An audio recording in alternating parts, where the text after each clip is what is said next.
హరి గోవింద గోకుల నందన గోవింద గోవింద గిరి గోవింద శ్రీ వెంకటేశ గోవింద.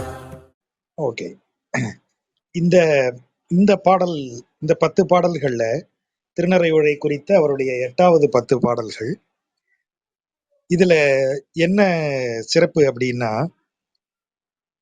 எப்படி இறைவனை போய் ஒரு ஜீவாத்மா அடைவது, சரணடைவது எப்படி, அவரை மனதிற்குள் கொள்வது எப்படி அப்படிங்கிற எல்லாத்தையும் இந்த பாடல்களுக்குள்ள அவரு உள்ள வச்சிருக்காரு. இப்போ முதல் பாடல்ல ஒரு விஷயம் அவர் ஆரம்பிக்கிறார்.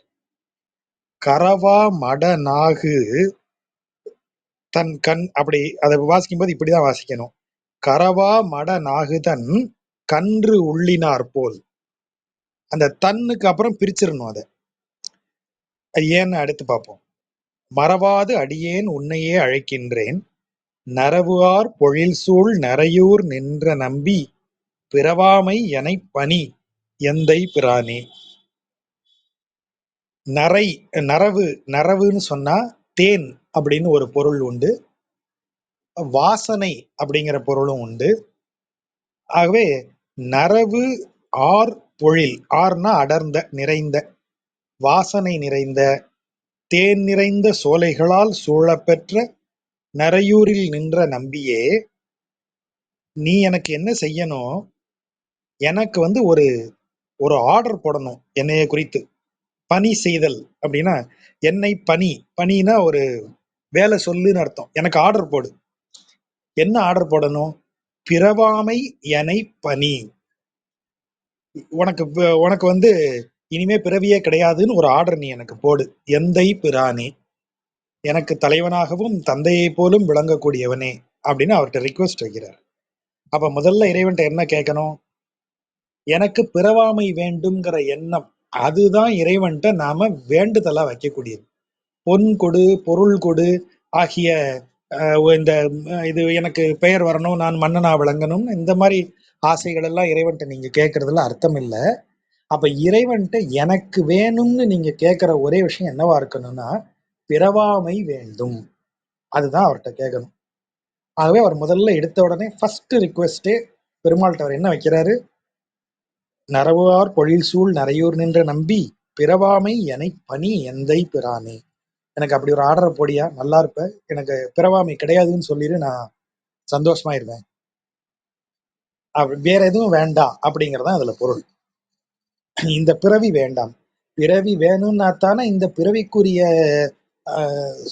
வசதிகள், வாய்ப்புகள், இந்த புகழ், பெயர், சொத்து அனுபவிக்கிறதுக்கான எல்லாமும் இந்த பிறவி எடுத்தாதானே தேவைப்படும். அப்ப இந்த பிறவி வேண்டாம்னு சொல்லியாச்சுன்னா, பிறவாமை வேண்டாம்னு சொல்லியாச்சுன்னா, இந்த உலக விஷயங்களுக்கு குறித்து நாம எதை கேட்க போறோம் பெருமாள்கிட்ட? ஆகவே மொத்தத்தையும் நீங்க கேட்கிற எவ்வளவு பெரிய லிஸ்ட் போட்டீங்கன்னாலும் அத்தனை லிஸ்டும் உலக வாழ்க்கைக்கு உள்ள இருக்கிறவங்களுக்கு தான் நடக்கக்கூடியது. அதுவே வேண்டாம்னு சொல்லியாச்சுன்னா லிஸ்ட் அதோட கேன்சல் ஆயிருது. அதுதான் இவர் கேட்கறது. பிறவாமை எனை பணி, எனக்கு அதை கொடு. சரி, இதை எப்படி கேட்கிறாரு? நான் கோயிலுக்கு நம்ம போனோம்னா, ஆண்டவனே என்னை காப்பாத்து அப்படின்னு வேண்டிட்டு வந்துடுறோம். சீக்கிரம் கிளம்பு, போற வழியில டிஃபன் இருக்காது கடையில, சீக்கிரம் போனோம். அந்த மாதிரி அடுத்த லெவலுக்கு கோயிலுக்கு போறத ஒரு வேலையா வச்சு அதுக்கு அடுத்து இன்னொரு வேலையை வச்சு இப்படி போயிட்டு இருக்கோம். ஆனா இந்த கோரிக்கைய, பிறவாமை எனை பணின்னு கேட்கிறார் இல்லையா, இந்த கோரிக்கையை எப்படி கேட்கிறார் அதுதான் முக்கியம். ஒரு பக்தனாக இந்த கோரிக்கையை இறைவன்கிட்ட எப்படி கேட்கணும்? இதை ஒரு ஃபார்மாலிட்டி மாதிரி நானும் கூட போய் இறைவன் முன்னாடி நின்று ஆண்டவனே எனக்கு பிறவாமை கொடு அப்படின்னு வேண்டிட்டு வர்றதுக்கு பேர் வேண்டுவது அல்ல. இங்க அவர் என்ன சொல்றாரு பாருங்க. கரவா மட நாகு. நாகு அப்படின்னா இது மாடு. மட நாகு அப்படின்னு சொல்லும்போது அது பெண் மாடு, அதாவது பசுவை குறிக்கிறது. கரவா மட நாகு. அந்த பசுவானது கறவாத பசு, பால் கறக்க மாட்டேங்குது, அதாவது பால் கொடுக்காத பசு. யாருக்கு கொடுக்கல? அதனுடைய கன்றுக்கு கொடுக்கல. கறவா மடனாகுதன் கன்று, பால் தராத மாட்டினுடைய, அது பால் இல்லாத மாடு இல்ல, அது கறவா, பாலை கறக்க விட மாட்டேங்குது. பாலை கொடுக்கல, அது வச்சிருக்கு கொடுக்கல. அதுதான் அந்த மாடு. அப்படிப்பட்ட மாட்டுக்கு ஒரு கண்ணு இருக்கும் இல்லையா? அந்த கன்றுக்கு வேற என்ன சாப்பாடு? தாய்ப்பால் அருந்தும் பருவத்தில் இருக்கிற கன்றுக்கு அதனுடைய தாய் பசுவிடமிருந்து வர்ற பாலை தவிர வேற சாப்பாடே கிடையாது. அப்போ நீங்க வேற எதையும் சப்ஸ்டிடியூட்டே பண்ண முடியாது அதுக்கு. அப்ப அதுக்கு இது பால் தரலன்னு வைங்க, அந்த கன்று எப்போதும் எதையே நினைத்து ஏங்கிக் கொண்டிருக்கும். அதான் உள்ளினார் போல். உள்ளினார்னா உள்ள கிடந்து அதுவே வேற எண்ணமே இல்லாமல் அதுவே எண்ணமாக அதையே எதிர்பார்த்து கொண்டு தன் தாயையே எதிர்பார்த்து கொண்டு தன் தாய் தரும் பாலையே மனதில் நினைத்து கொண்டு அதுவே சிந்தையாக இருக்கக்கூடியதுதான் உள்ளினார் போல். அதுவே உள்ள நிறைந்து இருக்கிறது, வேற எதுவும் இல்லைன்னு அர்த்தம். இதுக்கு ஒரு சுவாரஸ்யமான இடம் இருக்கு. இத வாசிக்கும் போது நமக்கு என்ன குழப்பம் வந்துருது. கரவா மடனாகுதன் கன்று உள்ளினார் போல். அப்போ இந்த இடத்துல கரவா மடனாகு தன் கன்று உள்ளினார் போல்னு பிரிச்சோன்னு வைங்க. கரவா மடனாகு அங்க நிப்பாட்டிட்டு தன் கன்று உள்ளினார் போல் அப்படின்னு பிரிச்சோம்னா, பாலே கறக்காத பசு தன் கன்றையே நினைத்து கொண்டிருப்பது போல அப்படின்னு ஒரு பொருள் எடுத்தா, அது வருத்தத்தோட தான் நினைக்கும். ஏன் கன்று பால் இருந்த வரல? அந்த கன்று இருக்கா? இறந்துருச்சா? வேற எங்கேயாவது மாட்டிக்கிடுச்சா? அப்ப அது சோகத்தோட நினைச்சுக்கிட்டு இருக்கும். அது அப்படி அல்ல. அப்படி எடுக்க முடியுமா? அப்படி எடுத்தா பொருள் சரியா வரலையே அப்படின்னு இதுக்கு வந்து பிள்ளை அமுதனார் அப்படிங்கிறவர் வந்து இதுக்கு விளக்கம் சொல்லும்போது இந்த இடத்துல அவருக்கு குழப்பமாயிருது. கரவா மடனாகு தன் கன்று உள்ளினார் போல் அப்படின்னு வாசிச்சு இது சரியா வரலையே இது. எப்படி வந்து ஒரு தாய் பசு கன்றை நினைப்பது போலங்கிறது புரியுது. ஆனா கறவா பசு அது ஏன் பால் கொடுக்காம கன்றை நினைச்சுக்கிட்டே இருக்கு? அப்ப இந்த பொருள் இங்க மேட்ச் ஆகலையே அப்படின்னு ஒரு கன்ஃபியூஷன் ஆறாரு. அப்போ பராசர பட்டரிடம் இத இந்த பாடல்களுக்கு விளக்கம் கேட்ட ஒருத்தர் அந்த கோஷ்டியில இருக்கார். அவரை இவருக்கு தெரியும். இந்த பிள்ளை லோகாச்சார், பிள்ளை முதலியார், பிள்ளை முதனார், பிள்ளை அமுதனார்னு சொல்றது, பிள்ளை அமுதனார். ஏன்னா பிள்ளை லோகாச்சாரியார் இப்படி இருக்கிறதுனால கொஞ்சம் குழப்புது. இந்த பிள்ளை அமுதனாருடைய கோஷ்டியில அவர் அவர் சொல்லும்போது கேட்கறதுல ஒருத்தர் பராசர பட்டர்கிட்ட இதை கேட்டவர், உரை கேட்டவர். அவர்கிட்ட கேட்கிறார், அப்பா பட்டர் இதுக்கு என்ன சொல்லுவார் கொஞ்சம் சொல்லுங்களேன். அப்ப அவர் சொல்றாரு, பட்டர் இதை தமிழ்ல வந்து இந்த இதா பிரிப்பாங்க இல்லையா, நான்காம் வேற்றுமை உருவா பிரிச்சு அதை பொருள் எடுப்பாரு. கரவா மடனாகுதன் கன்று உள்ளினார் போல். அப்படி கன்று தன் வரைக்கும் ஒண்ணு வச்சுட்டு கன்று உள்ளினார் போல தனியா பிரிச்சிருவாருன்னாரு. அது இல்ல பொருள். கன்று தான் தாயை நினைச்சுக்கிட்டு இருக்கும். கன்றுக்கு தான் தாயிடமிருந்து அமுதம் பெற வேண்டும். கன்றுக்கு தாயின் அமுதத்தை தவிர வேறு எதுவும் கிடையாது. வேற எதையும் அதால சாப்பிட முடியாது. அது அந்த பருவத்துக்கு அது வரல. அப்போ அது ஒன்றே வழி, தாய்ப்பால் ஒன்றே உணவு. அது தாயே வந்து இறங்கி தந்தால்தான் கிடைக்கும். ஆகவே அதையே அது எதிர்பார்த்து இருக்கும். அந்த மனநிலையில தான் மறவாது அடியேன் உன்னையே அழைக்கின்றேன். எப்படி அந்த கன்று இருக்குமோ அந்த நிலையில் உன்னை எப்போதும் மறவாது அழைத்து கொண்டே இருக்கிறேன் அப்படின்னு திருமங்கை மன்னன் சொல்றாருங்கிறார். அந்த விளக்கத்துல பிள்ளை அமுதனார் அப்படியே உணர்ச்சி வசப்பட்டார். ஆகா, இதுதான் பெரியவங்கிறது அப்படின்னு அவர் புகழ்ந்து பராசர பட்டர் சொல்றார். பட்டர் சொல்றார், கரவா மடனாகுதன் கன்று உள்ளினார் போல் அப்படி பிரிச்சு எடுக்கணும். அந்த கன்று தான் நினைச்சு பாக்குது தாய். ஆனா அந்த கன்றுக்கு என்ன கண்டிஷன்? அதற்கு வேறு உணவு எதுவும் அதற்கு கொடுக்க முடியாது, அது சாப்பிட முடியாது. தாயே வந்து இறங்கி கொடுத்தால்தான் அமுதம் கிடைக்கும். அப்ப அது தாயை நினைத்து கொண்டு ஏங்கி கொண்டே இருக்கிறது, வேறு எந்த எண்ணமும் இல்லாமல். அப்படி கன்று தனது தாயிடம் அமுதத்தை எதிர்பார்ப்பது போல நாமும் இறைவனிடம் பிறவாமை என்னும் அமுதத்தை எதிர்பார்த்து காத்திருப்பானால் அவன்தான் பக்தன். ஒரு வார்த்தையா பிறவாமை கொடுன்னு கேட்கறது இல்லை. அதை தவிர வேற எதுவுமே இறைவன்கிட்ட கேட்க முடியாதபடி, அதை தவிர வேறு எதுவுமே சிந்தையில் இல்லாதபடி ஆக முடியுமா? அதுதான் அந்த எக்ஸாம்பிள் சொல்றாரு. மறவாது அடியேன் உன்னையே அது என்ன ஏகாரம்? அது ஆறாம் வேற்றுமை உருவோ என்னவோ, அது ஆறா மூணான்னு ஞாபகம் இல்லை எனக்கு. ஏகாரம், உன்னையே அழைக்கின்றேன். உன்னையே அப்படின்னா உன்னை தவிர வேறு யாரும் இல்லை, ஆகவேதான் உன்னையே அழைக்கின்றேன் அப்படின்னு அந்த வார்த்தை. ஏன்னா அவன் வந்துதான் இதை தர முடியும் என்பதால். வற்றா முதுநீரொடு மால் வரை ஏழும் துற்று ஆக முன் துற்றிய தொல் புகழோனே. துற்று அப்படின்னா இந்த யானைக்கு அதை சொல்லுவாங்க. கபளம்னு நம்ம சொல்றோம் இல்லையா, அது அது வடமொழி சொல் கபளம்ங்கிறது. நமக்கு தான் பா எல்லாம் வா ஆயிரும் இல்லையா அங்கே வரும்போது. ஆகவே அது கபளம்னு வந்தது. கபளம் அப்படின்னா உருட்டி வைக்கப்பட்ட உணவு, அதான் கபளம். இப்படி சாப்பாட்டை எடுத்து இப்படி கையால் இப்படி உருட்டி இப்படி வச்சோம்னா அந்த ஒரு உருண்டை சாப்பாட்டுக்கு பேரு கவளம் அப்படின்னு சொல்றோம். அந்த கவளத்துக்கு தான் துற்றுன்னு பேரு. துற்றிய அப்படின்னா இல்லாமல் செய்த. இப்போ ஒரு கவளத்தை எடுத்து இப்படி யானை வாய்க்குள்ள போட்டீங்கன்னா யானை அதை துற்றியது, அப்ப அதாவது அதை காலி பண்ணிருச்சு அப்படின்னு அர்த்தம். ஒரு வாய் சோற உள்ள போட்டு காலி பண்ணிட்டான், அதான் துற்று ஆக துற்றிய. எதையெல்லாம் அப்படி துற்றாக துற்றினார் பெருமான்? துற்றுனா ஒரு கவளம், ஒரு கவளமா அவன் எடுத்து சாப்பிட்டது எதையெல்லாம்? முன், முன்னா முன்பு, அதாவது பிரளய காலத்துல வற்றா முது நீரோடு. கடல் என்றும் வற்றாது, நம்ம ஏற்கனவே பார்த்திருக்கோம். ஆறு வற்றலாம், குளம் வற்றலாம், கிணறு ஏரி வற்றலாம், கடல் வற்றவே வற்றாது.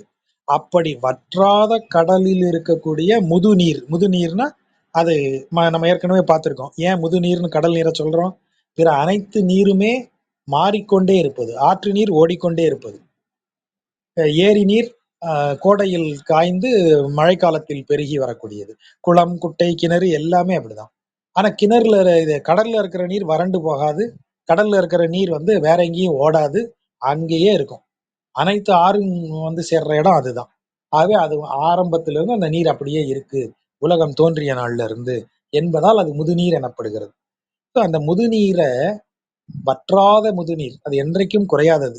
அந்த கடலையும் மால் வரை, பெரிய மலைகள் ஏழும், மால்னா அந்த இடத்துல பெரியன்னு அர்த்தம். மால் வரை ஏழும், பெரிய மலைகள் ஏழையும் ஒரு கவளம் என ஆக்கி உள்ள தூக்கி போட்டு காலி பண்ணவன். அப்படிப்பட்ட தொல் புகழ் உடையோன் அவன். நம்ம அறிய முடியாத காலத்திலிருந்து இந்த புகழை பெற்றவன் அவன். இந்த உலகமும் இந்த கடலும் மலையும் எல்லாம் அவனுக்கு ஒரு வாய் சாப்பாடு மாதிரி. இப்படி எடுத்து வாயில கவளம் போல உருட்டி வாயில போட்டுருவான். அற்றேன் அடியேன். அற்றேன் அப்படின்னா துறந்தேன், அறுத்தல் அப்படின்னு அர்த்தம். அப்ப எதை அற்றேன், எதை அறுத்து விட்டேன்? பந்தவாசங்களை அறுத்து விட்டேன். இந்த உலகத்தின் மீதான பந்தவாசங்களை அறுத்து விட்டேன். அதான் அற்றேன். அடியேன், அடியேன்னு சொல்லும் போது சரண்டர் ஆயிட்டார் அவர். அடியேன்னு சொன்னா உனக்கு அடிமைன்னு அர்த்தம். அப்போ எல்லாவற்றையும் துறந்த நான் அனைத்தையும் எங்க கொடுத்துட்டேன்? உன்கிட்ட கொடுத்துட்டேன். அதனாலதான் அடுத்த வார்த்தை அடியேன்.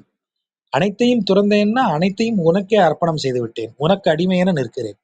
அனைத்தின் மேலும் எனது உரிமைகளை துறந்து உனக்கு அடிமைப்பட்டு நிற்கிறேன். ஆகவேதான் அற்றேன் அடியேன், உன்னையே அழைக்கின்றேன். உன்னையே தான் நான் நம்பியிருக்கேன், உன்னையே தான் கூப்பிடுறேன். பெற்றேன், உன்னை அழைக்கும் பேறு பெற்றேன். அதாவது எனக்கு என்ன செய்யணும்னு தெரியுது. அதாவது நீ எல்லாத்தையும் விட்டு எல்லாவற்றையும் இறைவனுக்கு சரண்டர் பண்ணிரு. இறைவனிடத்துல சரணாகதி செய்த பிறகு நீ அவனை வேண்டி இரு. எனக்கு இதை மாதிரி பிறவாமை வேண்டும்னு முதலே சொல்லியாச்சு. அதை வேண்டி இரு அப்படின்னு சொல்லும்போது, அப்படி வேண்டும் அருளை பெற்றேன். நம்ம ஏற்கனவே பார்த்திருக்கோம். பெருமாள் மீதான பக்தி என்பதே பெருமாள் அருளுவதால் மட்டுமே வரும். இப்ப பாகவதர்களுக்கு ஏன், பெருமாளின் பக்தர்களுக்கு ஏன் அவ்வளவு பெருமை அப்படின்னா, ஒருவருக்கு பக்தி ஏற்படுவதுங்கிறதே பெருமாளினுடைய கடாட்சத்தால் மட்டும்தான் நிகழும்னு ஆழ்வார்கள் சொல்றது. அவன் அருளாலே அவன் தாழ் வணங்கின்னு சைவ திருமுறைகள் சொல்றது. சிவனை வணங்கணும்னா சிவனின் அருள் இருக்கணும்.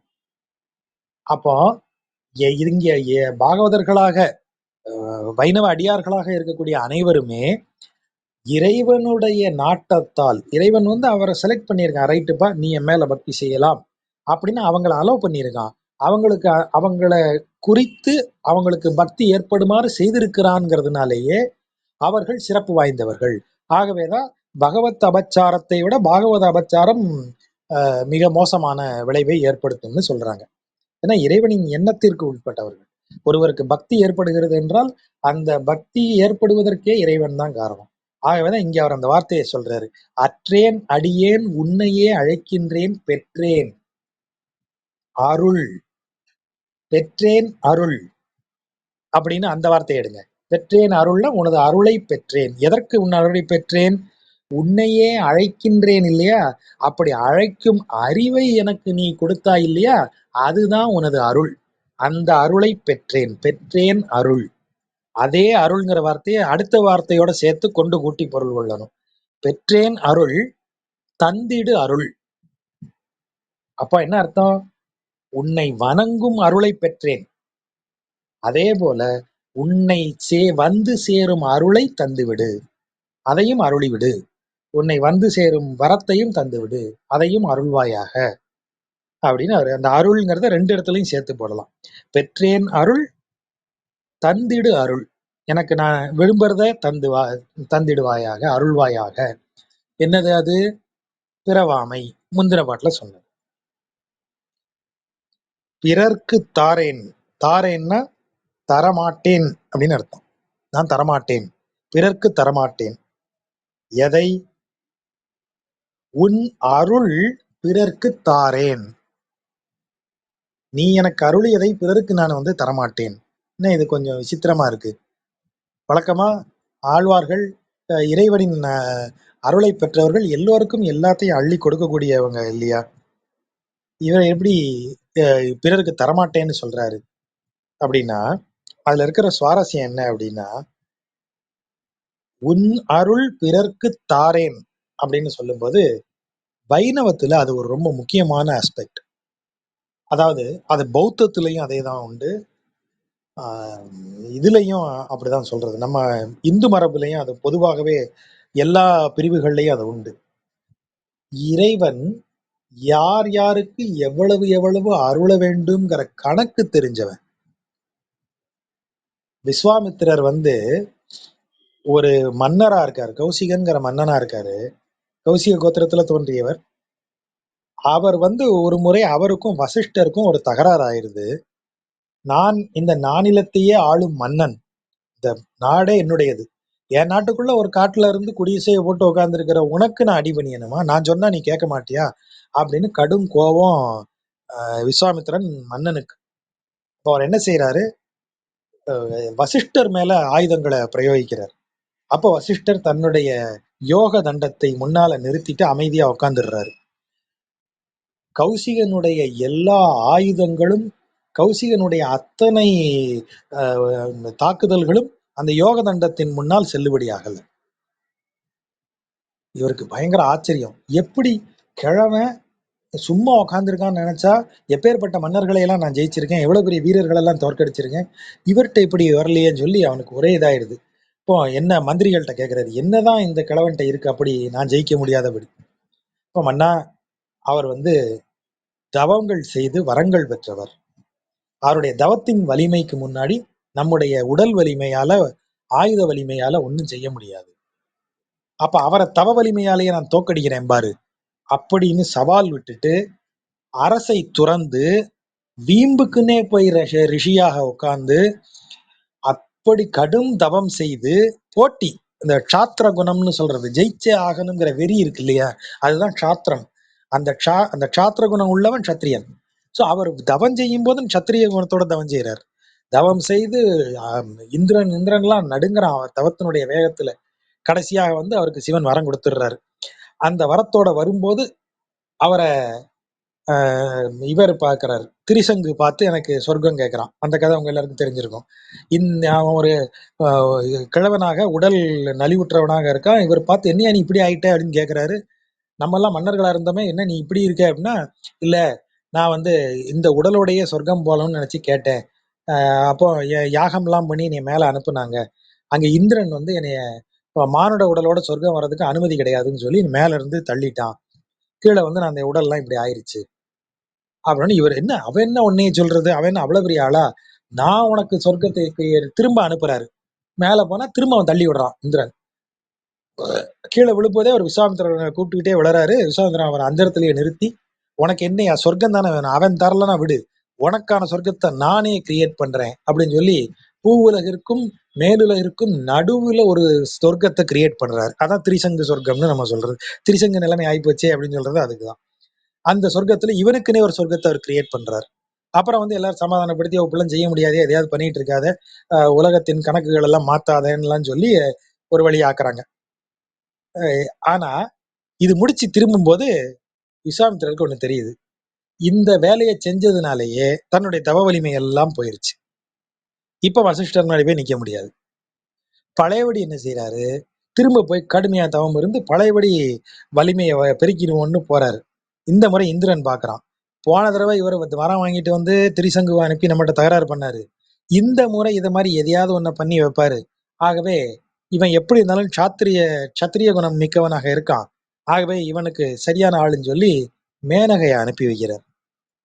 மேனகையும் வந்து எல்லா வித்தைகளை எல்லாம் காமிச்சு விஸ்வாமித்திரரை மயக்கி அவருக்கு அந்த தவத்தை செய்யக்கூடிய இது போயிருது. அதற்கு பிறகு அவருக்கு விழிப்புணர்வு வருது. ஆகா, நம்மளை ஏமாத்திட்டாங்க, நாம வந்து இதற்கு காமத்திற்கு கட்டுப்பட்டு நம்முடைய தவத்தை விட்டுட்டோம். பழையபடி தவம் எல்லாம் பண்ணி திரும்ப வசிஷ்டர்கிட்ட போய் நிக்கிறார். அப்ப அதுக்கிடையில இவருக்கு பிறக்கிற குழந்தை, அதுதான் நம்ம நிறைய இதுல எல்லாம் பாக்குறோம். பரதனுடைய தாயார் துஷ்யந்தன் சகுந்தலை.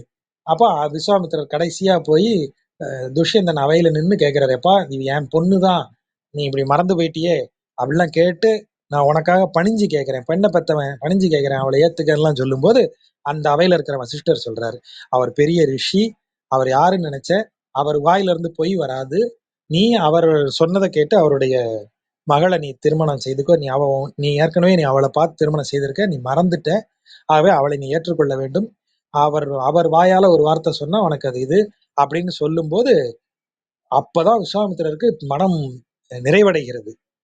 வசிஷ்டரே என்னைய சொல்லிட்டார், இதற்கு மேல நான் யாரை ஜெயிக்கணும், வசிஷ்டர் ஒத்துக்கிட்டதே எனக்கு பெரிய வெற்றி தான் அப்படின்னு சொல்லி வந்துடுறாரு. அதனாலதான் வசிஷ்டர் வாயால் பிரம்ம ரிஷி அப்படின்னு சொல்றது. அவரே நம்மள சொல்லிட்டாருப்பா, வசிஷ்டர் வாயால பிரம்ம ரிஷி பட்டம் வாங்கின மாதிரி அப்படின்னு ஒரு சொல் அப்படித்தான் வருது. அவர் பிரம்ம ரிஷி, அவர் பொய் சொல்ல மாட்டார், பிரம்மத்தை அறிந்தவர், அவர் பிரம்மத்தை ஆராய்ந்தவர், பிரம்ம ரிஷி, அவர் வார்த்தையை நீ மதிக்கணும்னு வசிஷ்டர் சொல்றார். ஆகவே அந்த சொல் இப்ப எதுக்கு இவ்வளவு பெரிய கதை அப்படின்னா, உன் அருள் பிறர்க்கு தாரேன்னு ஒரு வார்த்தையை சொல்லும்போது இறைவனை வணங்கினதுல வசிஷ்டருக்கும் இடம் உண்டு, விஸ்வாமித்திரருக்கும் இடம் உண்டு. தவ வலிமையில் இருவரும் ஒருவருக்கொருவர் குறைந்தவர்கள் இல்லை. ஆனால் ஏன் விஸ்வாமித்திரருக்கு மட்டும் இவ்வளவு சோதனைகள் நிகழ்ந்தது, வசிஷ்டருக்கு ஏன் அது நிகழவில்லை அப்படிலாம் பார்த்து யோசிச்சோம்னா, இறைவன் அருளை தருவதில் ஒவ்வொருவருக்கும் ஒவ்வொருவர் கணக்கு வச்சிருக்கான். இவருக்கு நான் இப்படித்தான் அருள்வேன், இவருக்கு நான் இப்படித்தான் செய்வேன். அந்த கணக்கு நமக்கு தெரியாது. நமக்கு அந்த கணக்கு எதுவுமே தெரியாது. அந்த கணக்கு தெரியாம நாம் போய் எனக்கு இறைவன் அருள் இருக்கு, என் அருளால உனக்கு நான் எதையாவது செய்யறேன்னு இன்னொருத்தனை போய் நோண்டக்கூடாது. அதுதான் அரைகுறையாக அறிந்தவர்கள் செய்யக்கூடியது. நான் எல்லாரும் ஒரு சாமானியனாக இருக்கக்கூடியவன் என்ன கேட்பான் ஒரு சாமியார்கிட்ட, எனக்கு கஷ்டம் போகணும்னு உங்கள்கிட்ட வந்தேன் சாமின்னு சொல்லுவான். என்னைய வணங்குனா உன் கஷ்டங்கள் தீரும்னு எவன் சொல்றானோ அவன் சாமியாரே கிடையாது. சரி, அவன் இறைவனை வணங்கியிருக்கான், அவனுக்கு ஏதோ ஒரு அருள் இருக்கு, அந்த அருளால இவனுடைய துன்பத்தை தீர்க்க நீ முயற்சி பண்ணனா அவனுடைய கர்ம கணக்கை நீ என்னவோ ஒண்ணு செஞ்சு வைக்கிற, அதை தள்ளி போடுற, அல்லது அதை டபுள் ஆக்கி விடுற, அல்லது போஸ்ட்போன் பண்ணி விடுற, அப்படிதான் நீ செய்யற. உனக்கு அந்த கணக்குக்குள்ள, விதியின் கணக்குக்குள்ள உன்னால போக முடியாது. அந்த கணக்குக்குள்ள போக முடியாதப்போ நீ உனக்கு கிடைத்த அருளை வைத்துக்கொண்டு பிறரை எதுவும் நீ பிறர் வாழ்க்கையில தலையிடக்கூடாது. ஆகவேதான் ஞானியர்கள் நீங்க ஞானியரை தொடாம வணங்கணும்னு சொல்றது ஒரு மரபு இருக்கு. நம்ம மரபுல ஞானியரை தொடக்கூடாது, நம்ம கர்மங்கள் அவருக்கு போகும் அப்படின்லாம் ஒரு ஒரு கதையாத சொல்லுவாங்க. அப்புறம் அதே மாதிரி அவங்க வாழ்த்தும் போதும் அவங்க இறைவனின் அருள் உனக்கு கிடைக்கட்டும் அப்படிதான் வாழ்த்துவாங்க. நீங்க நீங்க துறவியாக ஞானியாக இல்லாதவர்கள் வாழ்த்தும் போதுதான் உனக்கு எல்லா செல்வங்களும் நிறையட்டும், உனக்கு எல்லா வளங்களும் பெருகட்டும்னு சொல்லுவாங்க. ஆனா ஞானியர் வாழ்த்த எப்போதும் பாருங்க, ஒன்னும் கவலைப்படாத, எல்லாத்தையும் பகவான் பார்த்துப்பார், அவ்வளவுதான் சொல்ல முடியும் அவங்களால. எல்லாத்தையும் இறைவன் பார்த்துப்பா, நீ கவலைப்படாத. நீ கவலைப்படுவதில் அர்த்தம் இல்ல. அவன் அவன் கணக்கு. அவன் கணக்குல நீ விட்டுரு. நீ என்ன அ இவரு பிரமாதமா எழுதியிருப்பாரு அத ரமணர். அவருடைய நான் யார்ல பார்த்தீங்கன்னா, எனக்கு அந்த எக்ஸாக்ட்டா அந்த கரெக்ட்டான வரியா சொல்லத் தெரியல. என்றும் நடவாதது என் முயற்சிக்கினும் நடவாது. நடப்பது எதுவும் என் முயற்சிக்கினும் தடைபடாது. ஆகவே நீ கவலை கொள்வதில் அர்த்தமில்லைங்கிறார். எனக்கு அந்த வரி வந்து பெரிய ஐ ஓப்பனர் முதல்ல வாசிக்கும்போது. அ என் அதாவது எப்போதும் நடப்பது வந்து என் முயற்சிக்கினும் நடவாதுங்கிறார். இறைவன் நடக்காதுன்னு சொன்ன விஷயம் என்ன முயற்சி பண்ணாலும் நடக்காது. நீ அதுக்கு கவலைப்பட்டு பிரயோஜனம் இல்ல. எவ்வளவு முயற்சி செஞ்சும் பிரயோஜனம் இல்ல. நடக்கிறத நிறுத்த முடியாது உன்னால. அத நிறுத்துறதுக்கு என்ன முயற்சி செஞ்சாலும் உனக்கு பிரயோஜனம் இல்ல. அதனால நீ அதுக்கு இறைவனுக்கு ஒப்பு கொடுத்து இருன்னு அவர் சொல்றது. அப்போ இந்த இடம் தான் இந்த ஒரு வரிக்கு விளக்கம். மேலோட்டமா பார்த்தா, என்னவோ இந்த சின்ன பிள்ளைங்க வந்து அதுக்கு குடுத்தத வேற யாருக்கும் தரமாட்டேன்னு ஒளிச்சு வச்சிருக்கிற மாரி வச்சிருக்காருன்னு தோணும். ஆனா அதற்கு பொருள் அதுதான். பிறர்க்கு தாரேன் உன் அருள். என்னிடை வைத்தாய். எனக்குன்னு நீ அருள் செஞ்சிருக்க. என் மேல வச்சிருக்க ஒரு அருள வச்சிருக்க. ஆரேன். ஆரேன்னா நிறைவடைய மாட்டேன். ஆறல்ல எனக்கு. ஆரேன் நிறைவடைய மாட்டேன். நிறைவடையாம என்ன செய்றேன்? பருகி கழிக்கின்றேன் அதுவே. நீ என் மேல் வைத்த என்னிடை வைத்தாய் உன் அருள். அத திரும்ப அந்த உன் அருள் எடுத்து இதோட சேர்த்து பார்ப்போம். உன்னருள் என்னிடை வைத்தாய் ஆரேன் அதுவே பருகி கழிக்கின்றேன். ஏன்னா இத கவிஞரா சொல்லும்போது முதல்ல தத்துவமா இருந்தது என்ன? நீ எனக்கு கொடுத்த அருளை இன்னொருத்தனுக்கு தரமாட்டேன்னு சொல்றது. அது தத்துவம். ஆமா, உனக்கு அருளப்பட்டது ஒன்று, அவனுக்கு அருளப்பட்டது இன்னொன்று. நீ இதையும் அதையும் கம்பேர் பண்ணக்கூடாது. இத கிறிஸ்தவத்துல பிரமாதமா சொல்றது. கிறிஸ்தவத்துல சாண்டா கிளாஸ் வந்து உங்களுக்கு கிறிஸ்துமஸ் பரிசுகள் கொடுக்கிறார் இல்லையா? அந்த பரிசுகளை எடுத்து உனக்கு என்ன பரிசு, எனக்கு என்ன பரிசு, உனக்கு நல்ல பரிசா, எனக்கு நல்ல பரிசான்னு கம்பேர் பண்ணி பேசக்கூடாது. தாளந்துன்னு ஒரு வார்த்தையை அவங்க பயன்படுத்துவாங்க. இறைவன் அளித்த தாளந்து. தாளந்துன்னா கிஃப்ட். நல்ல வேலை எனக்கு இருக்கு. இறைவன் அளித்த தாளந்து அப்படி சொல்லுவாங்க. பழைய பாதிரியார்கள் எல்லாம் நீங்க இந்து ஞானிகள் பேசுற லாங்குவேஜ் நிறைய அவங்கள்ட்ட இருக்கும். கர்த்தர் கொடுத்ததுமா, கர்த்தருடைய தாளந்து, மகிழ்ந்திரு. அப்படி ஐயா பிள்ளை சரியா படிக்க மாட்டேங்கான். கர்த்தருடைய தாளந்துமா அது. அவ கர்த்தரே பார்த்துப்பார். கர்த்தர்ட்ட பிரார்த்தனை பண்ணு, குழந்தை நல்லா படிப்பான். அப்படிதான் சொல்லுவாங்க. அப்போ இந்த கிஃப்ட் உனக்கு குடுத்த கிஃப்ட்ட இன்னொருத்தரோட கம்பேர் பண்ணக்கூடாது அப்படிங்கிறது எவ்வளவு பெரிய விஷயம். அங்க கிஃப்ட்ங்கிறது வெறும் பொருளா? எனக்கு கிடைத்த வாழ்க்கை. அவன் மட்டும் பணக்கார வீட்ல பிறந்துட்டான். ஏன் நான் ஏழையா பிறந்துட்டேன். நான் மிடில் கிளாஸா பிறந்துட்டேன். நான் கருப்பா பிறந்துட்டேன். நான் சிவப்பா பிறந்துட்டேன். நான் அழகற்றவனாக பிறந்து விட்டேன். நான் ஆணா பிறந்துட்டேன். நான் பெண்ணா பிறந்துட்டேன். எந்த கம்பேரிசனும் இங்க இருக்கக்கூடாது. அதுதான் அதுக்கு பொருள். உன் அருள் பிறர்க்கு தாரேன். நீ எனக்கு அருள் செய்திருக்க. அந்த அருள் எனக்கு தான் இருக்கும். அதை நினைத்துதான் நான் மகிழ்ந்து கொண்டே இருக்க வேண்டும். உன் அருள் என்னிடை வைத்தாய். உன் அருள் தாரேன் பிறர்க்கு. உன் அருள் ஆரேன். உன் அருள்ல எனக்கு நிறைவே கிடைக்கல. ஏன் கிடைக்கல? உன் அருள் அதுவே பருகி கழிக்கின்றேன். ஏன்னா, நீ எனக்கு அருளினத நினைச்சு நினைச்சே நான் இன்னும் மகிழ்ந்துகிட்டே இருக்கேன். ஃபுல்லா மகிழ்ந்து முடிக்கல இன்னும். திரும்ப திரும்ப ஆறாம மகிழ்ந்துகிட்டே இருக்கேன். எவ்வளவு நல்லது செஞ்சிருக்க. என்னை எவ்வளவு பாதுகாத்திருக்க. நீ எவ்வளவு செஞ்சிருக்க அப்படின்னு நான் நினைச்சுக்கிட்டே இருக்கேன். அதுதான் இறைவன் மேல. அப்போ இந்த இடத்துல என்ன பக்தனுக்கு இயல்பு என்ன? பக்தனுடைய இயல்பு இறைவன் அருளி இருப்பதை பிற எவருடனும் பகிர்ந்து கொள்ளாமல், கம்பேர் பண்ணாமலோ, பிறரிடம் கொண்டு போய் பீத்தாமலோ, நான் வைத்திருந்து நினைத்து நினைத்து மகிழ வேண்டும் இறைவன் அருளி இருப்பது. கவிஞன் இல்லையா? அந்த அந்த இடத்த பாருங்க. உன்னருள் என்னிடை வைத்தாய் ஆரேன் அதுவே பருகிக் கழிக்கின்றேன் தாரேன் பிறர்க்கு. ஆற மாட்டேங்குது எனக்குன்னு சொல்றான்.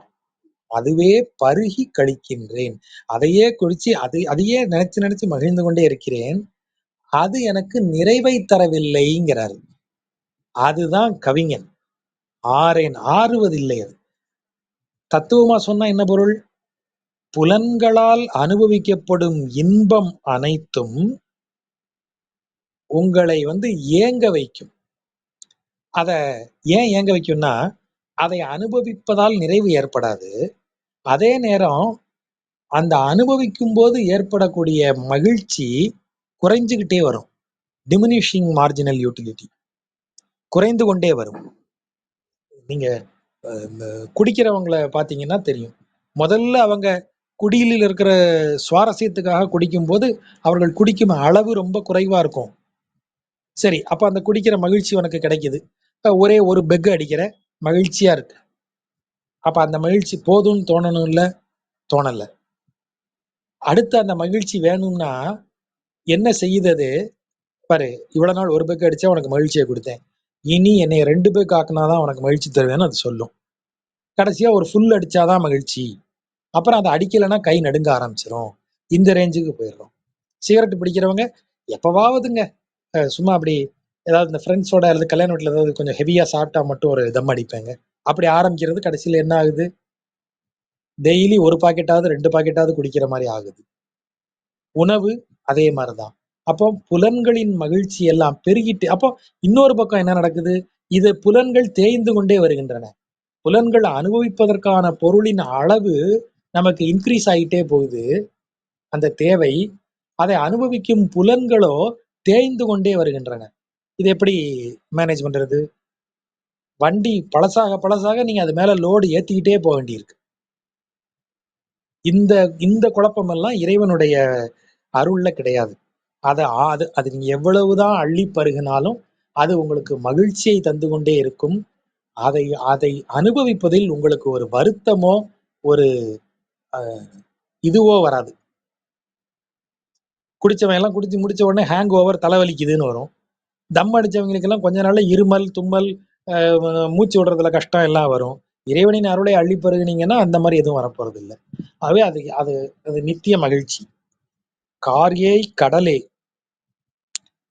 கார் ஏய் கடலே, கருநிறமான கடலே" பார்க்கடலில் பள்ளி கொண்டிருக்கக்கூடிய கார் மேகம் போன்ற கருநிறமாக இதுல பள்ளி கொண்டிருப்பவனே பார்க்கடலில். மலையே, திருமலைய சொல்றார். திருப்பதிய. மலையில் எழுந்தருளி இருப்பவனே, மலை போல் இருப்பவனே, திருக்கோட்டி ஊரே. கடல், மலை, ஊர் எல்லாமாவும் இருக்கான் இறைவன். திருக்கோட்டியூர். திருக்கோட்டியூரில் உறைந்திருக்கிறான். உகந்தாயை, காரே கடல் உகந்தாயை, மலையை உகந்தாய், திருக்கோட்டி ஊரை உகந்தாய். உகந்து அடியனே, அடியேனே, உன்னை உகந்து நான் நிக்கிறேன். இந்த இடத்தெல்லாம் உகந்து நீ இருக்க, உன்னை உகந்து நான் இருக்கேன், அடியேன் இருக்கேன். புல்வாய் பிளந்த புனிதா. புல்லுனா பறவை. இந்த இடத்துல அவர் கொக்கை குறிக்கும். ஏன்னா பகாசுரன் ஒரு அசுரன் கொக்கு வடிவில் இவரை கொத்தி ஒழுங்க வரான் கிருஷ்ணாவதாரத்துல. அப்போ அவர் வாய்க்குள்ள நுழைஞ்சி அந்த அலகுக்கு 2 அலகுக்கு நடுவுல இருந்து தனது உருவத்தை பெரிதாக்கி அவனுடைய அலகு 2 பக்கத்தையும் மேலும் கீழுமா கிழிச்சு போட்டு அவனை கொன்னுடுறார். அதான் புல்வாய் பிளந்த புனிதா என்று அழைக்க, அப்படி சொல்லி உன்னை கூப்பிட்டா, உள்ளே நின்று என் உள்ளம் குளிரும் ஒருவா. இந்த வார்த்தையை பாருங்க. உள்ளே நின்று என் உள்ளம் குளிரும் ஒருவா. ஒருவனே. இந்த வார்த்தையை பாருங்க. அவன் ஒருவன் தான். உள்ளத்துக்குள்ள இருந்து குளிரச் செய்யக்கூடியவன் ஒருவன். அதுதான் மேல சொல்லியாச்சு. அற்றேன் அடியேன் உன்னையே அழைக்கின்றேன். பிற அனைத்தையும் துறந்து உன்னை கூப்பிடுறேன். அப்ப என் மனசுக்குள்ள வரக்கூடியது நீ ஒருவனாத்தான் இருக்க முடியும். ஒருவன் தான் என் மனசுல இருக்க முடியும். அந்த ஒருவன் நீதான். என் உள்ளம் குளிரும் ஒருவா. ஒருவனே. அதான் ஒருவா. கள்வா. என் மனதை கொள்ளை கொண்டவனே. அதான் கள்வன். கடல் மல்லை கிடந்த கரும்பே. திருக்கடல் மல்லையாகிய நம்ம மகாபலிபுரம் பஸ் ஸ்டாண்டை ஒட்டியே இருக்கும் கடல் மல்லை. அதான் தலசயன பெருமாள்னு பேரு. அங்க அவரு அரவத்தில் பள்ளி கொண்டிருக்க மாட்டார். எல்லா இடத்துலயும் அவரு ஆதிசேஷன் மேல பள்ளி கொண்டிருப்பார். ஆனா கடல் மல்லையில மட்டும் வெறும் பிளாட்ஃபார்ம்ல தான் படுத்திருப்பாரு. தலம், தரை, அதான் தலசயனம். ஆதிசேஷ சயனம், சேஷ சயனம் கிடையாது. சேஷ சயனம்னா பாம்பு மேல படுத்திருக்கிறது. இவர் தல சயனம், வெறும் பிளாட்ஃபார்ம்ல தான் படுத்திருப்பார். ஒரு மேடை மேல வெறுமனை படுத்திருப்பார், நாகம் இருக்காது. அதனாலதான் அவர் பேரே தலசயன பெருமாள். சோ அந்த தலசயன பெருமாளை இந்த இடத்துல சொல்றாரு. கடல் மல்லை கிடந்த, கிடந்தனா படுத்திருக்கிற, கிடந்த கரும்பே, கரும்புனா அவ்வளவு இனியவன், கரும்பை போல இனிமையானவன். வள்ளால், வள்ளல்ங்கிறது தான் வள்ளால் அப்படின்னு நீட்டல் விகாரமா வருது. வள்ளலே, அருளை வழங்குவதில் எந்த குறையும் வைக்காதவனே வள்ளலே, உன்னை எங்கனம் நான் மறக்கேனே. உன்னை நான் எப்படி மறக்க முடியும்? கூப்பிட்ட உடனே உள்ளத்துக்குள்ள வந்துடுற, உள்ள வந்து என் உள்ளம் முழுவதும் நீ ஒருவனாகவே நிறைந்து நின்று குளிரச் செய்கிறவனா இருக்க. என் மனதில் தோன்றும் பிற எண்ணங்கள் எதுவாக இருந்தாலும் அதை களவாடி கொள்ளக்கூடிய கள்வனாக இருக்க. அதாவது கண்டாலும் இனிக்கக்கூடிய, தொட்டாலே கை இனிக்கக்கூடிய மாதிரி ஒரு கரும்பு போல கண்ணு முன்னாடி இப்படியே கடல் மல்லையில இருக்க. உன்னை பார்த்தாலே அவ்வளவு மகிழ்ச்சி, அவ்வளவு இனிமையா இருக்கு. அதனாலதான் கண்ணால பார்த்தாலே இந்த இனிப்பு சுவை வர்ற மாதிரி ஒரு கரும்பு அது அப்படியே கடல் மல்லையில படுத்திருக்கு. கடல் மல்லை கிடந்த கரும்பே, சுவை கண்ணால பார்த்தாலே அந்த சுவை. வள்ளால், இப்படி அருளை வாரி வழங்குறவனா இருக்க, மனசுக்குள்ளேயும் வந்து நிக்கிற, எனது எண்ணங்களை கொள்ளை கொண்டு போறவனா இருக்க, புறக்கண்களுக்கும் அப்படியே காட்சி தந்து அதற்கும் இனிமை தரக்கூடியவனாக கடல் மல்லையில கிடக்கிற. உனக்கு அருளை தருவதில் எவ்வளவு வல்லன்மை, எவ்வளவு தாராளம் உனக்கு. வள்ளால், இவ்வளவு செய்யற உன்னைய நான் எப்படியா மறப்பேன்? உன்னை எங்கனம் நான் மறக்கேனே. நான் முயற்சி பண்ணாலும் மறக்க முடியாதே உன்னைய அப்படின்னு அவர் இறைவன் மேல அவ்வளவு நன்றி செலுத்துறார். வில் ஏர் நுதல் வேல் நெடுங்கண்ணியும், வில் ஏர் நுதல் வேல் நெடுங்கண்ணி. வில் ஏர் நுதல், வில்ல இப்படி நான் கீழையும் வளைந்த பாகம் மேலையுமா வச்சீங்கன்னா எப்படி இருக்குமோ அதை போல நெற்றி உடையவள். அதான் வில் ஏர் நுதல். வில்லுல அந்த வளைஞ்ச பாகம் இருக்கும் இல்லையா, நான் அந்த கயிறு கட்டி இருக்கிற பாகம் ஸ்ட்ரைட்டா இருக்கும், அந்த பாகத்தை கீழே வைங்க. இப்படி கீழே வச்சீங்கன்னா அந்த மேல இப்படி ஒரு ஆர்ச் மாதிரி வருமா, அது பாக்குற இந்த ப்ரோட்ராக்டர் மாதிரி இருக்கும். அந்த ப்ரோட்ராக்டர் செட்டப் அப்படியே நெத்தியில யோசிச்சு பாருங்க. புருவங்கள் இரண்டும் அப்படி சமகோடு மாதிரி இருந்த இடத்துல அதற்கு மேல இருந்து நெத்தி மேல போகும்போது இப்படி ஒரு அரை வட்டமாக தலைமுடிக்கு உள்ள அப்படி இருக்கு. அதுதான் பிறை நுதல். வில் ஏர் நுதல், நுதல்னா நெற்றி. அப்படி அழகான வில் போன்ற நெற்றியும் வேல் நெடுங்கண்ணி, வேல் போல் கூர்மையான நீண்ட கண்களை உடையவளாகுமான சீதையுடன் நீயும் கல்லார் கடுங்கானம், கல் நிறைந்த, அதாவது கல்லும் முள்ளும் உள்ளங்கிறதான் கல்லார் கடுங்கானம், கடுமையான காடு, கல்லும் முள்ளும் உள்ள காடு. வில் ஏர் நுதல் வேல் நெடுங்கண்ணியும் நீயும் கல்லார் கடுங்கானம் திரிந்த களிரே. களிறுன்னா ஆண் யானை. அந்த காட்டுக்குள்ள கடுமையான காடு, கல்லு முள்ளு இருக்கிற காடு. ஆனா அங்க அவ்வளவு அழகு பொருந்திய சீதையோடு ஒரு யானை போல் நீ அந்த இடத்துல தெரிஞ்சுக்கிட்டு இருந்த. நல்லாய், நல்லவனே, நல்லாய்னா நன்மையையே கருதக்கூடியவன், நன்மையையே செய்யக்கூடியவன் என்பதால் நல்லாய் என்று பெயர். அது ராமனுக்கு சொல்லப்பட்ட வார்த்தை.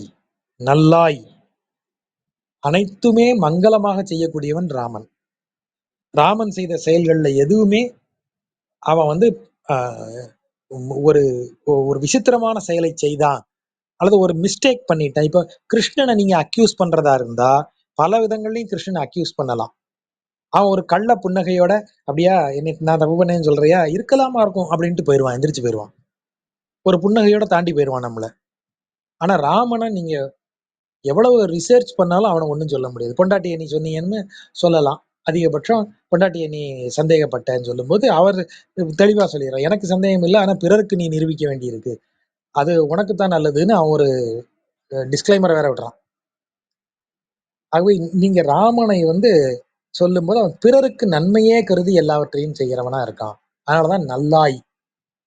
நரநாரணனே, பத்ரிங்கிற ஸ்தலம் இருக்கு, பத்ரிநாத்ல அவர் வந்து நரநாராயணன் இரு உருவங்களாக வணங்கப்படுவார்.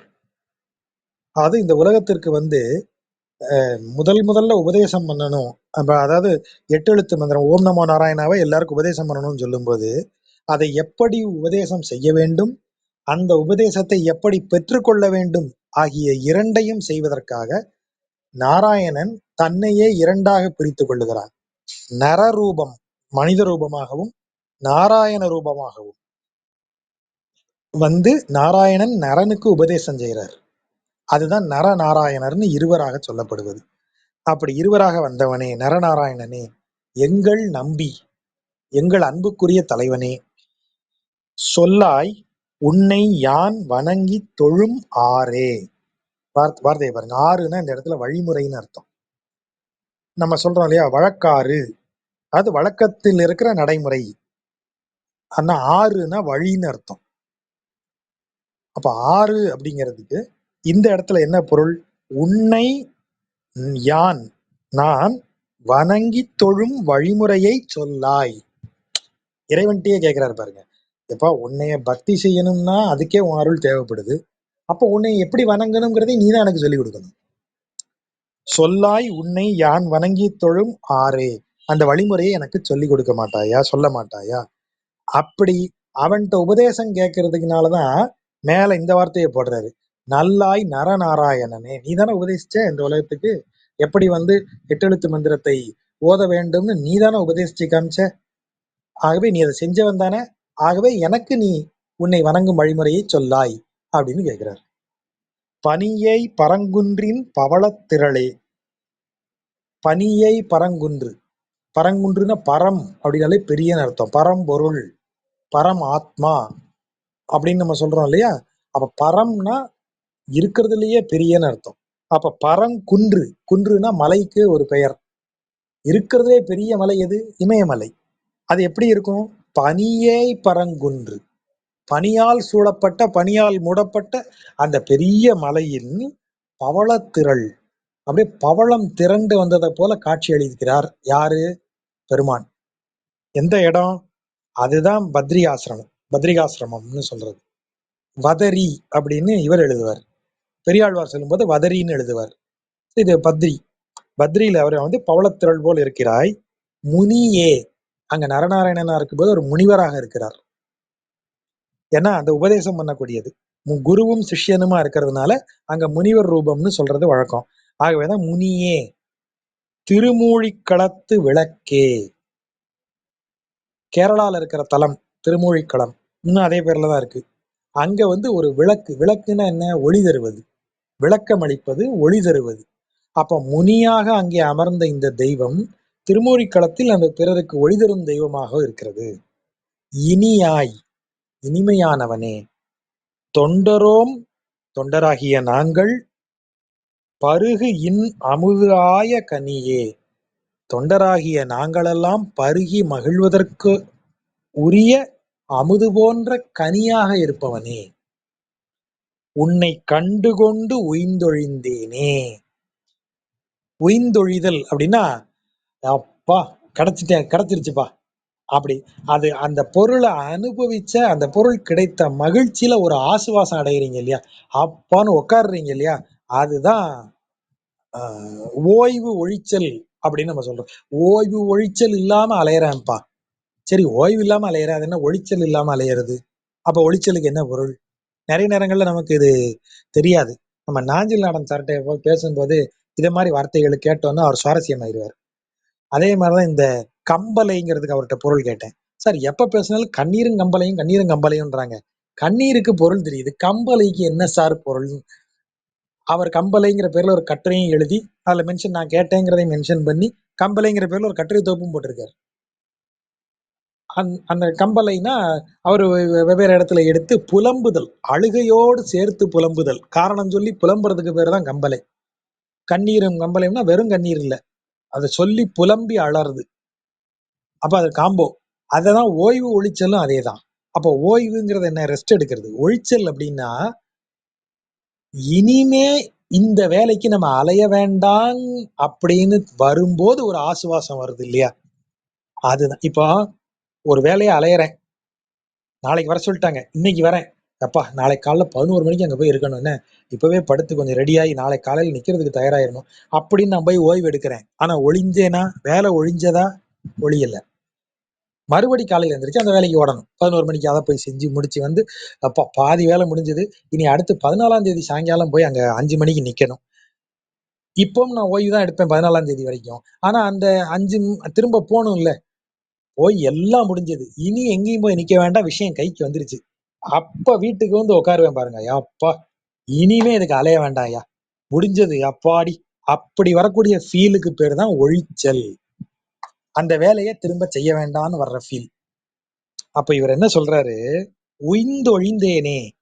உன் உய்தல்னா என்ன? உன்னை அடைதல். உன்னுடைய அருளை பெறுவது. அதுக்குத்தான் இந்த பாடுபடுறேன். இப்ப அடைந்து தீர்த்து விட்டேன். இனி அலைய வேண்டியதில்ல. அதான் உய்ந்தொழிதல். அதுக்கு முன்னாடி ஒரு வேர்டு வருது பாருங்க. உன்னை கண்டுகொண்டு உய்ந்தொழி ஈஸியான வேர்ட தாண்டி போறோமா? உன்னை கண்டுகொண்டு. கண்டு கொண்டு 2 வார்த்தை அது. உன்னை கண்டு உய்ந்தொழிந்தேனே சொல்லல. உன்னை கண்டு கொண்டு உய்ந்தொழிந்தேன். அப்ப வெறுமன பார்த்தா பத்தாது. உன்னை கண்டு உய்ந்தொழிந்தேன். உன்னை பார்த்தேன். சார் உங்களை பார்த்துட்டு போலான்னு வந்தேன். நீங்க பார்த்து செய்யுங்க. பார்த்து செய்யுங்கன்னா என்ன செய்யணும்? நீங்க கொண்டு வந்த கோரிக்கையை இப்படி பார்த்துட்டு உங்க கையில கொடுத்துடணுமா? அப்ப அந்த வேலை நடந்துருமா? அப்ப பார்த்த பிறகு அவர் ஒரு காரியத்துல இறங்க வேண்டியிருக்கு. அப்ப கண்டு கொண்டுன்னா என்ன அர்த்தம்? பார்த்து செய்யுங்க. பார்த்துட்டு நீங்க காரியத்தை செய்யணும். அப்ப கண்டு கொண்டு நீங்க இறைவனை கண்டதும் நெஞ்சில் கொள்ள வேண்டும். வெறுமன கண்டால் மட்டும் பத்தாது. கண்ட இறைவனை நெஞ்சில் கொண்டு வணங்கினால்தான் அவனை உங்களுக்கு உய்ந்தொழிதல் நடக்கும். சின்ன வார்த்தை, அதுக்குள்ள அவர் கரெக்டா போட்டுருவாரு. உன்னை கண்டு கொண்டு உய்ந்தொழிந்தேனே. உன்னை கண்டு என் நெஞ்சில் வைத்து கொண்டு வணங்கி உய்ந்து ஒழிந்தேன். இனி எனக்கு வேற எங்கேயும் அலைய வேண்டாங்கிற அளவுக்கு உனது அருளை பெற்றேன். உய்ந்தொழிந்தேனே. கதி ஏல் இல்லை நின் அருள் அல்லது எனக்கு. நிதியே திருநீர்மலை நித்தில தொத்தே. பதியே பரவித் தொழும் தொண்டர் தமக்கு கதியே. உன்னை கண்டு கொண்டு உய்ந்தொழிந்தேனே. இந்த வார்த்தையை பாருங்க திரும்பவும். உன்னை கண்டு கொண்டு உய்ந்தொழிந்தேனே. கதி ஏல் இல்லை எனக்கு வேறு, அதான் வேறு கதி இல்லைங்கிறதான் கதி ஏல் இல்லை. இன்னொரு கதி கிடையாது எனக்கு. சார் நீங்க கைவிட்டீங்கன்னா நான் பக்கத்துல இன்னொரு சாமி இருக்காரு, அவர்கிட்ட போயிருவேன் சார். இந்த டாக்டர் பார்க்கலன்னா இன்னொரு டாக்டர் அந்த மாதிரி நீங்க எனக்கு போக முடியாதுப்பா. கதி ஏல் இல்லை. எனக்கு வேறு கதி இல்லை. எதை தவிர நின் அருள் அல்லது. எனக்கு நின் அருள் அல்லது, உனது அருள் அல்லாது, உனது அருளை தவிர கதி ஏல் இல்லை. வேறு கதி இல்லை. உனது அருளை பெறுவதைத் தவிர எனக்கு வேறு கதி இல்லை. நிதியே எனக்கு செல்வமே நீதான். நிதியே திருநீர்மலை நித்தில தொத்தே.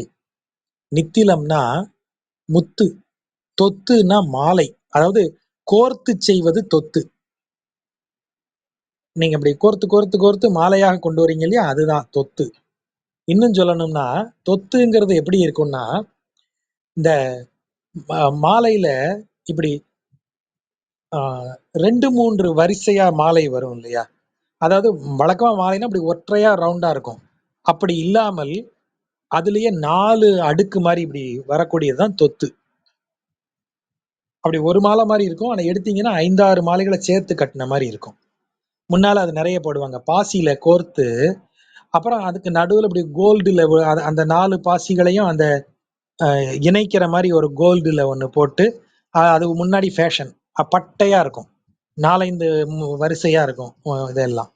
இப்பவும் பரதநாட்டியத்துக்குலாம் அதை போடுறது வழக்கம். அந்த மாதிரி கழுத்துல. அதுதான் தொத்து. முத்துக்களால் செய்யப்பட்ட தொத்து. நித்திலம்ங்கிறது வந்து நிஸ்தலம் அப்படிங்கிறது வடமொழியில நிஸ்தலம் என்பது முத்தை குறிக்கக்கூடிய சொல். அந்த நிஸ்தலம் தான் நித்திலம் ஆயிருச்சுன்னு சிலர் பொருள் சொல்றாங்க. அதான் நித்திலம் எனப்படுவது. நித்தில கோவைன்னே தமிழ்ல புத்தகங்கள் இருக்கு.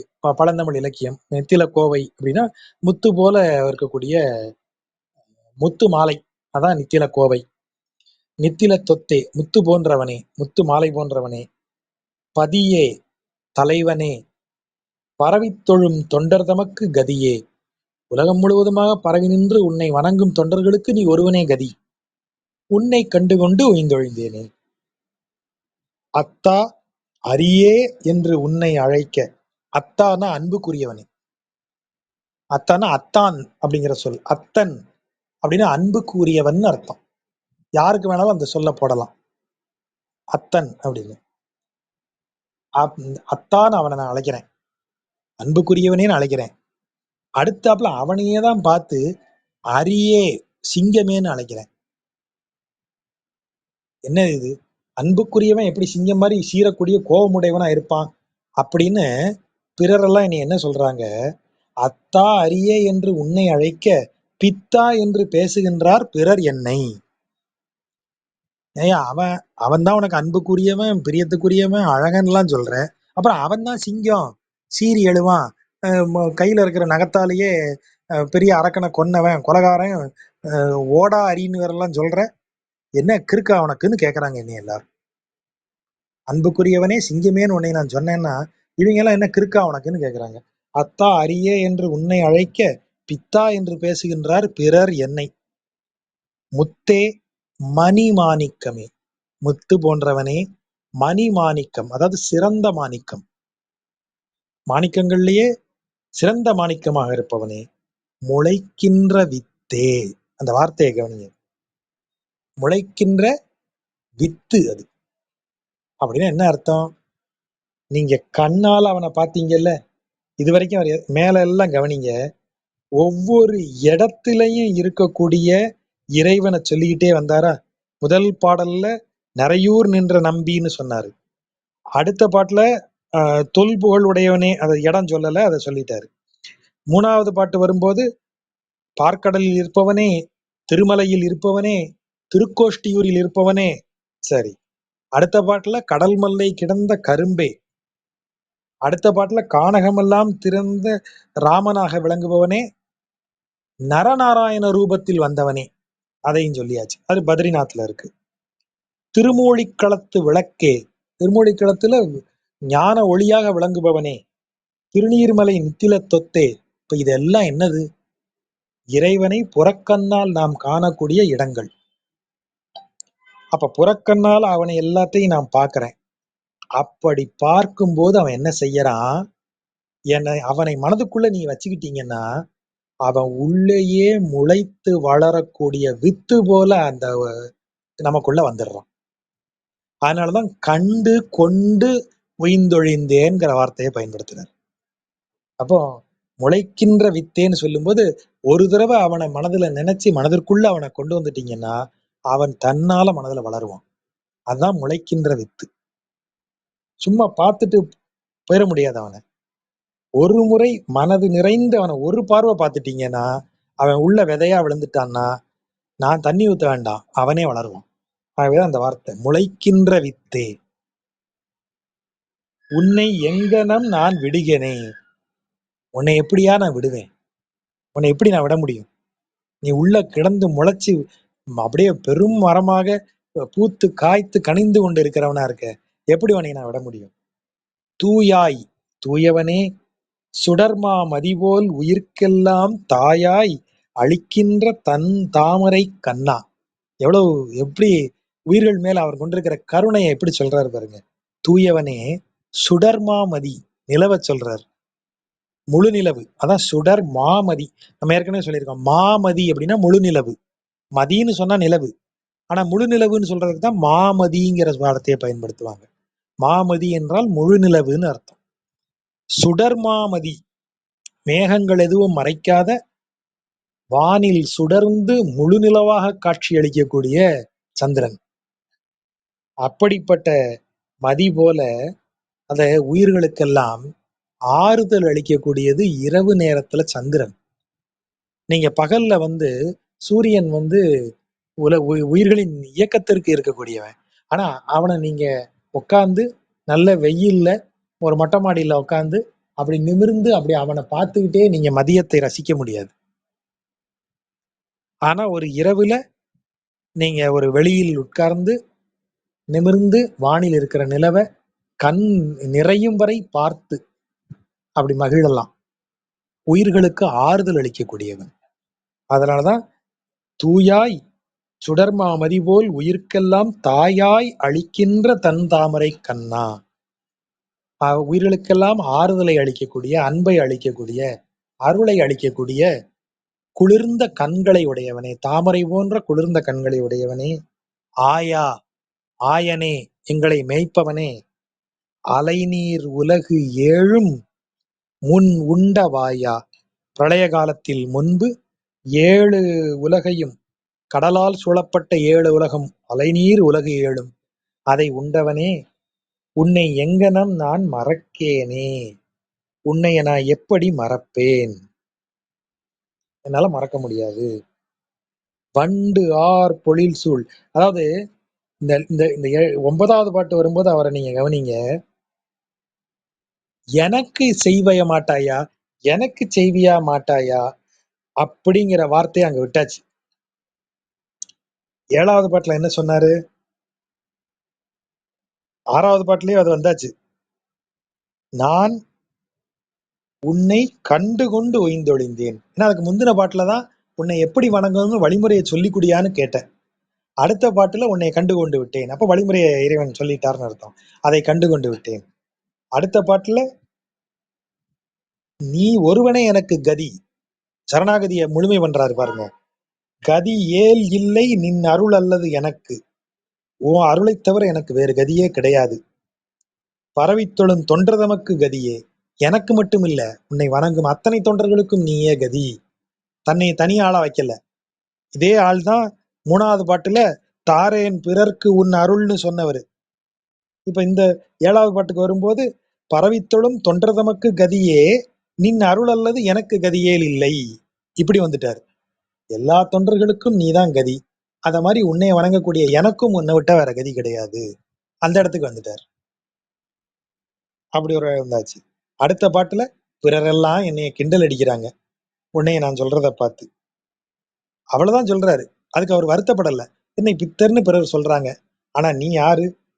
முத்து மணிமாணிக்கம் முளைக்கின்ற வித்து.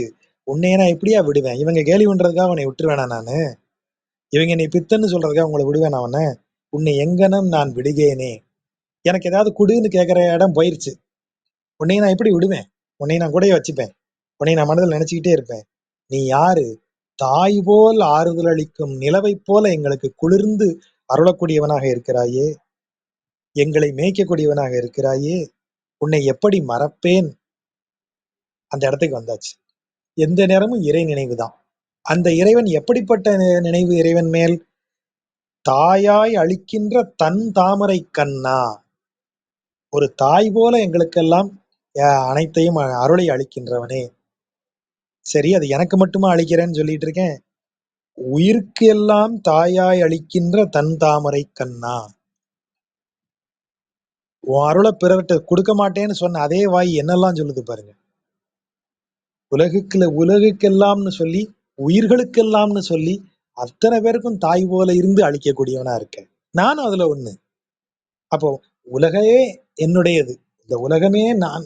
அது தன்னுடையதாக அந்த விரிந்த மனதோட இப்போ அவரு ஆயிட்டார். வண்டு ஆர் பொழில் சூழ் நரையூர் நம்பிக்கு. அதாவது வண்டுகள் ரீங்கரித்துக் கொண்டிருக்கக்கூடிய சோலைகளால் சூழப்பட்ட நரையூர் நம்பிக்கு என்றும் தொண்டாய் கலியன் ஒலிசை தமிழ் மாலை. என்றைக்கும் அந்த நரையூர் நம்பிக்கு தொண்டனாக இருந்து பணி செய்யக்கூடிய கலியனாகிய திருமங்கை மன்னன் சொல்லிய இந்த தமிழ் மாலை, இந்த தமிழ் பாடலை தொண்டீர், தொண்டர்களே, இவை பாடுமின், இதை பாடுங்கள். பாடி நின்று ஆட. பாடி ஆட இல்ல, பாடி நின்று ஆட. அது என்ன நின்று ஆடுதல்? பாடுறது வாயால, அதன் பொருளை மனதில் நிறுத்தி ஆட. அதான் நின்று ஆட. அந்த அர்த்தம் மனசுல நிக்கணும். பாடி வாயினால் பாடி மனதினால் சிந்திக்க. அப்படித்தானே சொல்றோம். போய விளையும் புகுதருவான்னு நாச்சியார் சொல்றாருல்ல. வாயினால் பாடி மனதினால் சிந்திக்கன்னு ஒரு வார்த்தையை சொல்றா பாருங்க. அதுதான் இங்க எப்படி வருது? பாடி நின்று ஆட. உண்டே விசும்பு, விசும்புனா மேலுலகு, மேலுலகு என்பது பரமபதம். உண்டே விசும்பு. அப்படி இவர் செய்த பாடலை பாடி, தொண்டர்களே இவர் இந்த பாடல்களை பாடுங்கள், அப்படி பாடி இதன் பொருளை மனதில் இருத்தி ஆடி நீங்கள் மகிழ்ந்திருந்தால் உங்களுக்கு மேலுலகில் இடம் உண்டு. தமக்கு இல்லை துயரே, உங்களுக்கு துயரே கிடையாது. துயர் வருவதற்கு வழி என்ன இருக்கு? முன்வினை, பழவினை, இந்த நம்ம சொல்லக்கூடிய சஞ்சித கர்மம், பிராரப்த கர்மம், இதெல்லாம் துயரத்தை தரக்கூடியது. அந்த வினைகள் எல்லாத்தையும் அவன் அகற்றிடுவான்னு சொன்னா துயருக்கு இடம் என்ன? ஆகவே தமக்கு இல்லை துயரே அப்படின்னு டிக்ளேர் பண்றார். கொஞ்சம் கொஞ்சம் நீளமா போயிருச்சுன்னு நினைக்கிறேன். நண்பர்களுக்கு நன்றி.